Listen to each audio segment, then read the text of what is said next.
Hi, my name is Marla Branch. I'm a mortgage planner with America's Mortgage Choice.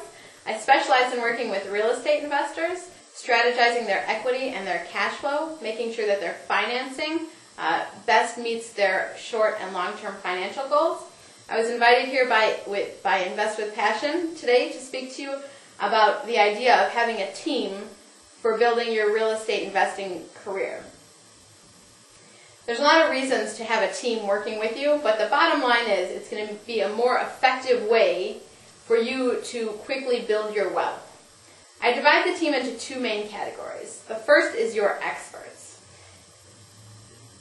First, let's define experts. My definition of an expert is someone who's been in their field of work for at least a minimum of 3 years, and they actively work in the field. So they're up to date on the current market, changes in their industry, and they have experience with your specific needs. So for instance, if you know a CPA, maybe he's been in the industry 5 years and he works full-time. So he meets the first two criteria, but he's never worked with a real estate investor. He may not be the best match for your particular needs. A lot of people in this industry seem to think that if they go to a seminar or read a book on a topic, that they're now an expert on that topic. So for instance, I once heard a CPA speaking on entities that you should hold your real estate in. And so now I think I'm an expert. I'm going to go set up that entity and be done with it. And really, you wouldn't do that with other experts. You wouldn't read a book on dentistry and all of a sudden give yourself oral surgery. So I look at it the same, is that I want an expert who really knows what they're doing. First of all, to save me money, and then second of all, to protect me from losing money down the road. For instance, my real estate attorney, we closed a deal about 4 months ago. It was a bank-owned foreclosure. And the seller side and the property manager tried to stick me with the previous owner's homeowner association dues that were past due for a couple of years. So it was thousands of dollars. And because my real estate attorney is good, she's very astute, she's up on the current laws, she knew that there was a new law that said the buyer was only subject to 6 months, paying 6 months of the homeowners association dues. So she saved me thousands of dollars, covering plenty enough for her fee, and then more money in my pocket. There's also long-term ways that you could save money. Owning the property in the right entity, protecting yourself from liability. If your tenants trip and fall, a couple of years down the road, making sure you have that set up at the beginning. So those upfront costs save you money and protect you from losing money. So you should always take care of those experts. Pick the best experts and pay them well for their job. I would never hire an expert and try to negotiate a discounted rate because I value their services and they make me more effective as a real estate investor. There are several experts you should definitely have on your team. Of course, you need your real estate attorney, business attorney, CPA, a mortgage planner, inspector, contractor, insurance rep, estate planner. I'm sure there's more that you can add to that list. But these are all areas you should consider as you're building your real estate investing career. Make sure that you have yourself covered in all different areas. Another thing is that your team of experts should have experts under them. So for instance, if you are working with a contractor, your contractor will have a good plumber and electrician under him. So it's less for you to manage. You manage the contractor and he manages his team underneath that. So that minimizes your work in that area.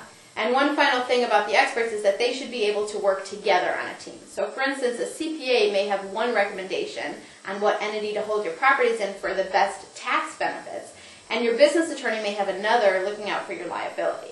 So if they are able to work together and collaborate, bringing their information jointly to determine what is the best strategy for both taxes and liability, you're going to be in the best position.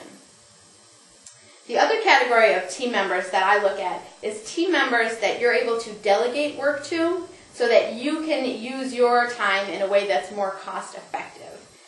So in order to think of the idea of cost effective, let's look at what your time is worth. So let's say, for example, you made $1,000 this week. Is that good or bad? Well, we don't know. It's good or bad in relation to how much time you invested to make that money. Say you only worked 5 hours. Well, you made $200 an hour. That's not a bad return on your time. Say you worked 50 hours, now you only made $20 an hour on your time. It's not as good of an investment. So your job as a real estate investor, the bare minimum of your job is really to identify and negotiate deals. And then above and beyond that, manage your team to make sure they're all doing their job. But that is the basic job of a real estate investor. Lots of people also do other jobs, and they confuse that with their job of a real estate investor. But let's separate those and call a spade a spade. So if you're a real estate investor and a rehabber, that's fine, but those are two separate jobs. So some people will do rehab on their own. They'll manage their own properties. They'll do their own bookkeeping. So those are separate jobs, and if you delegate those to other people, you can make your time more effective.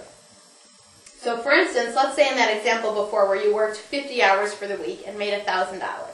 Say if you only worked 5 hours, those 5 hours were focused on identifying and negotiating deals and managing your team, and you delegated the rest of the 45 hours. Say during that time you did a little painting, maybe some drywall or repair, interviewed a tenant, collected rent, a variety of other categories that may fall under your rehab, your bookkeeping, your property management. Say you paid someone else to do those 45 hours of work. Let's just say you paid them $10 an hour. Not because I think $10 an hour is a good wage, just because it's easy for math for the purposes of this example. So you paid $450 to delegate work to other people to free you up with 45 hours. So now you've made $1,000 for the week. You've paid $450 for others to do the work that wasn't cost effective for you, and now you have made $550 and still worked 5 hours. So that's $110 an hour. So you're maximizing your time cost of money, and then also you're freeing up that time. So since you only worked 5 hours, now you have that extra 45 hours free to do what you really do best as a real estate investor, which is identify and negotiate deals. And that's really the focus of your job, because that's where the profit comes in. You don't earn profit from painting. That's in the budget. The profit is earned when you negotiated the deal to buy the property, and part of the budget included painting. So if you want to pay yourself as a painter, that's fine, but recognize that that's a separate job, that you're getting paid a specific wage for, and it's not profit. The profit comes from negotiating the deals, identifying them. There's additional areas you could outsource as well. You can outsource finding the deals. You could work with bird doggers or realtors. And when I say realtors, I don't mean looking someone out of the yellow pages. I mean a company that specializes in real estate investors. There are several companies out there. I know several of them are aligned with Invest with Passion, Global Wealth Solutions, Williams Realty and Investment. These are companies that train their realtors to identify properties that work specifically for real estate investors. Those are additional ways you can outsource. If they find properties for you, that's again saved you more time, where you can be more effective in being the rainmaker, bringing in the profit, bringing in the new deals, and then outsourcing all the rest of everything else that's not cost effective for you to do.